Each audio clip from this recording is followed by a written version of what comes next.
25 जून म्हणजेच उद्या निर्जला एकादशी विशेष. निर्जला एकादशीचे व्रत केल्याने वर्षभराच्या सर्व एकादशीचे पुण्य मिळते. नमस्कार मित्रांनो, श्री स्वामी समर्थ. जय जय रघुवीर समर्थ. जय श्री हरी विष्णू. आज आपण जाणून घेणार आहोत 25 जून रोजी आलेल्या पवित्र निर्जला एकादशीचे महत्त्व. हे व्रत कसे करावे, कोणत्या गोष्टी टाळाव्यात, कोणते दान करावे आणि या दिवशी भगवान विष्णूची कृपा प्राप्त व्हावी यासाठी काय करावे. मैत्रिणींनो, हिंदू धर्मात वर्षभरात 24 एकादशी येतात, परंतु त्यामध्ये निर्जला एकादशीला अत्यंत श्रेष्ठ मानलं जातं. असे सांगितले जाते की जो भक्त श्रद्धेने निर्जला एकादशीचे व्रत करतो त्याला सर्व 24 एकादशींचे पुण्य प्राप्त होते.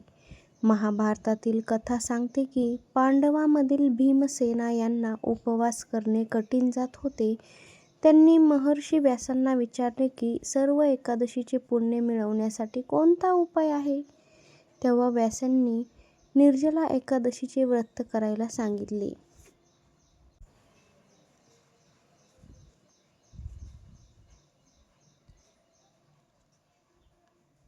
भीमाने हे व्रत केले आणि त्याला सर्व एकादशींचे पुण्य प्राप्त झाले. निर्जला एकादशी म्हणजे काय तर निर्जला म्हणजे पाण्याशिवाय. या दिवशी अन्न तर सोडाच, पण पाणीही ग्रहण न करता भगवान विष्णूंचे स्मरण केले जाते. त्यामुळे या व्रताला अत्यंत कठीण आणि तितकेच फळदायी मानले जाते.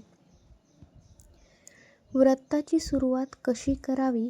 निर्जला एकादशीच्या दिवशी पहाटे लवकर उठावे, स्वच्छ स्नान करून कपडे परिधान करावेत, घरातील देवघर स्वच्छ करावे आणि विष्णू, लक्ष्मी माता यांची पूजा करावी.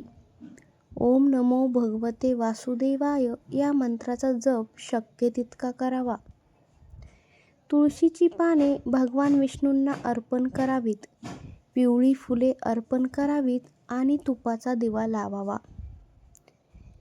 एकादशीच्या दिवशी काय करावे. विष्णू सहस्त्रनाम पठण करावे, भगवद्गीता वाचावी, गरिबांना अन्नदान करावे, पाण्याचे दान करावे, पक्ष्यांना पाणी ठेवावे, गाईला चारा द्यावा, वृद्ध आणि गरजू व्यक्तींना मदत करावी. तर मग या दिवशी काय करू नये. राग वैताग करू नये, खोटे बोलू नये, वादविवाद टाळावेत, तामसिक अन्न खाऊ नये, कोणाचाही अपमान करू नये. कोणते दान श्रेष्ठ मानले जाते. निर्जला एकादशीला पाण्याने भरलेला माठ, छत्री, पंखा, फळे, वस्त्र, साखर, गूळ आणि धान्य दान करणे अत्यंत शुभ मानले जाते. असे मानले जाते की या दिवशी केलेले दान अनेक पटींनी फळ देते.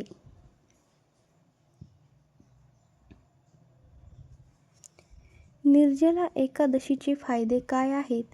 जो भक्त श्रद्धेने हे व्रत करतो त्याच्या जीवनातील अनेक अडथळे दूर होतात. घरामध्ये सुख समृद्धी वाढते, आर्थिक अडचणी कमी होतात, मनाला शांती मिळते, भगवान विष्णू आणि माता लक्ष्मीची विशेष कृपा प्राप्त होते, पितृदोष आणि अनेक नकारात्मक प्रभाव कमी होण्यास मदत होते असे धार्मिक मानले जाते. द्वादशीला पारणे कसे सोडावे.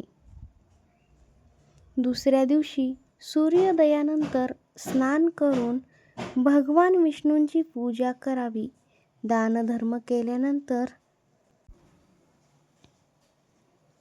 पाणी ग्रहण करून व्रत सोडावे. शक्य असल्यास ब्राह्मण किंवा गरजू व्यक्तीला भोजन द्यावे. मित्रांनो, निर्जला एकादशी हे केवळ उपवास नसून श्रद्धा, संयम आणि भगवान विष्णूंवरील भक्तीचे प्रतीक आहे.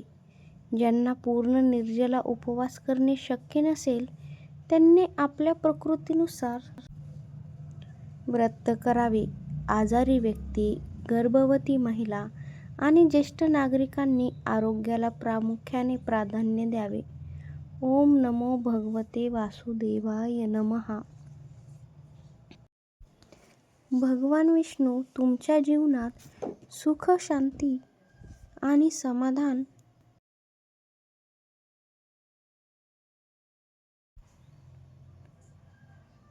प्राधान्य करो. ओम नमो भगवते वासुदेवाय नमः. श्री स्वामी समर्थ. जय श्री हरी विष्णू. व्हिडिओ आवडला असेल व्हिडिओला लाईक करा. धन्यवाद.